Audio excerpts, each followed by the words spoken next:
ഭാമ അയാളുടെ അരികിലേക്ക് അരിച്ചു നീങ്ങി. ഭാമ പറഞ്ഞു, അങ്ങെന്നെ തെറ്റിദ്ധരിച്ചു.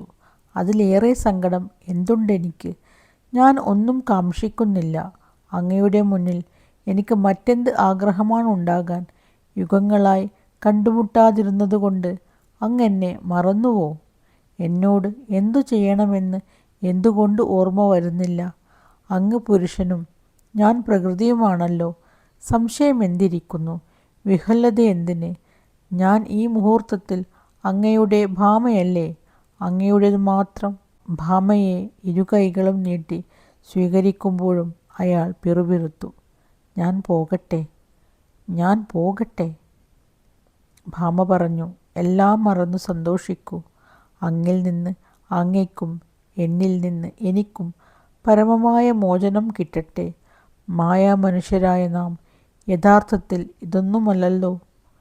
നാഥ, എന്നെ അനുഗ്രഹിക്കൂ. ഇതിനപ്പുറം വാക്കുകളില്ല. ശിക്ഷണത്തിലെ അവസാന വാക്കുകളാണ് ഈ പറഞ്ഞത്. തത്തമ്മേ പൂച്ച പൂച്ച എന്നു തന്നെ, പക്ഷേ വികാരവായ്പോടെ, ആത്മാർത്ഥതയോടെ.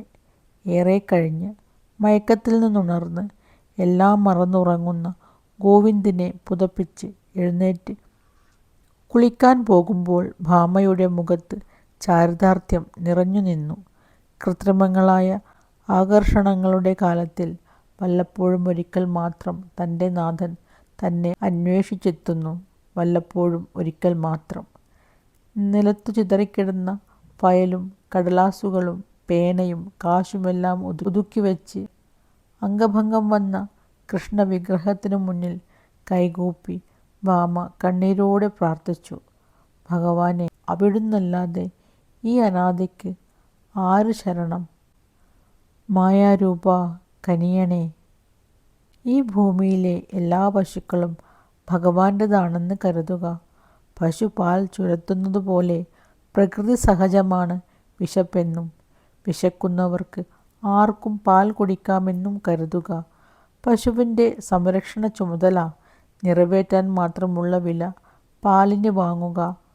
ഒന്നും സത്യത്തിൽ എൻ്റേതല്ല എന്ന് കരുതുക. ഈ വകയൊന്നുമല്ല ആധുനിക കാലത്തെ കച്ചവട മുറകളെന്നാണ് സേഠ്ജിയുടെ അവസാനത്തെ മകൻ്റെ വിശ്വാസം. പണയപ്പീടികയിൽ വളരെ താഴ്ന്ന പലിശ നിരക്ക് ഈടാക്കുന്നതിനോടും ലീലാലയത്തിൽ വർഷാവർഷം വരുന്ന ഭീമമായ നഷ്ടം എഴുതിത്തള്ളുന്നതിനോടും പൊരുത്തപ്പെടാൻ മോഹൻദാസിന് കഴിഞ്ഞില്ല.